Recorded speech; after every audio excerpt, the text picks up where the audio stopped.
നമസ്കാരം. National broadcasting news ഇന്ത്യയിലേക്ക് സ്വാഗതം. കുന്നംകുളം കസ്റ്റഡി മർദ്ദനത്തിൽ നടപടി വേണമെന്നാവശ്യപ്പെട്ട് നിയമസഭയിൽ സമരം പ്രഖ്യാപിച്ച് പ്രതിപക്ഷ നേതാവ് വി.ഡി. സതീശൻ. സഭാ കവാടത്തിലാണ് സമരം ഇരിക്കുക. പോലീസുകാർക്കെതിരെ നടപടിയെടുക്കും വരെ സമരമിരിക്കും എന്നാണ് പ്രതിപക്ഷ നിലപാട്. കഴിഞ്ഞ ദിവസങ്ങളിലായി തൃശൂരിലെ കുന്നംകുളത്തെയും പീച്ചിയിലെയും കസ്റ്റഡി മർദ്ദനങ്ങൾ വലിയ രീതിയിൽ ചർച്ചയായിരുന്നു. മാത്രമല്ല, ഇതിനെ തുടർന്ന് സമാനമായ സംഭവങ്ങൾ റിപ്പോർട്ട് ചെയ്യപ്പെടുകയും ചെയ്തു. വിഷയത്തിൽ 2.5 മണിക്കൂറിലധികമാണ് നിയമസഭയിൽ അടിയന്തര പ്രമേയത്തിൽ ചർച്ച നടന്നത്.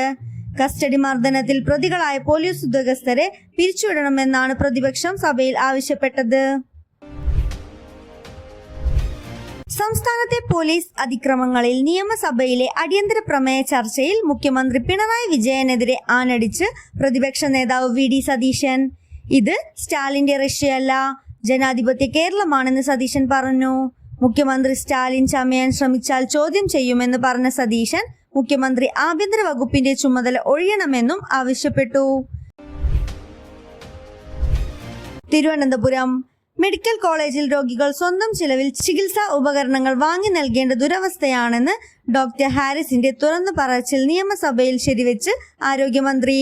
കാരുണ്യ ഇൻഷുറൻസ് പദ്ധതിയിൽപ്പെട്ട രോഗികൾ പോലും ചികിത്സയ്ക്ക് പണം ചിലവാക്കേണ്ട സാഹചര്യം ഗൗരവമായി തന്നെയാണ് കാണുന്നതെന്ന് ആരോഗ്യമന്ത്രി സഭയിൽ പറഞ്ഞു. ചികിത്സാ ഉപകരണങ്ങൾ വാങ്ങാൻ 8.66 കോടി തിരുവനന്തപുരം മെഡിക്കൽ കോളേജിൽ മാത്രം ചെലവാക്കിയെന്ന് പറഞ്ഞ ആരോഗ്യമന്ത്രി UDF കാലത്ത് ചിലവഴിച്ച തുകയുടെ താരതമ്യവും നടത്തി.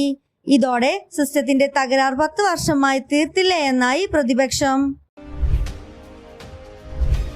ഭാര്യയെ കഴുത്തറുത്ത് കൊലപ്പെടുത്തിയ തമിഴ്നാട് സ്വദേശിയെ പോലീസ് പിടികൂടി. മാർത്താണ്ഡം കാഞ്ഞിരങ്കോട് ഇനയൻവിള സ്വദേശി ജസ്റ്റിൻ കുമാറാണ് അറസ്റ്റിലായത്. കഴിഞ്ഞ ദിവസം വൈകിട്ടായിരുന്നു സംഭവം. ഭാര്യയായ കസ്തൂരിയെയാണ് ഇയാൾ കൊലപ്പെടുത്തിയത്. ജസ്റ്റിൻ കുമാർ നിരന്തരം മദ്യപിച്ചെത്തുന്നതിനാൽ ഇരുവരും തമ്മിൽ വഴക്ക് പതിവായിരുന്നു. കഴിഞ്ഞ ദിവസവും മദ്യപിച്ചതിനെ ചൊല്ലി ഇരുവരും തമ്മിൽ വാക്കേറ്റമുണ്ടാവുകയും ജസ്റ്റിൻ കുമാർ കത്തികൊണ്ട് കസ്തൂരിയെ കഴുത്തറുത്ത് കൊലപ്പെടുത്തുകയുമായിരുന്നു. കൂടുതൽ അപ്ഡേറ്റ്സിനായി കാത്തിരിക്കുക. National broadcasting news India.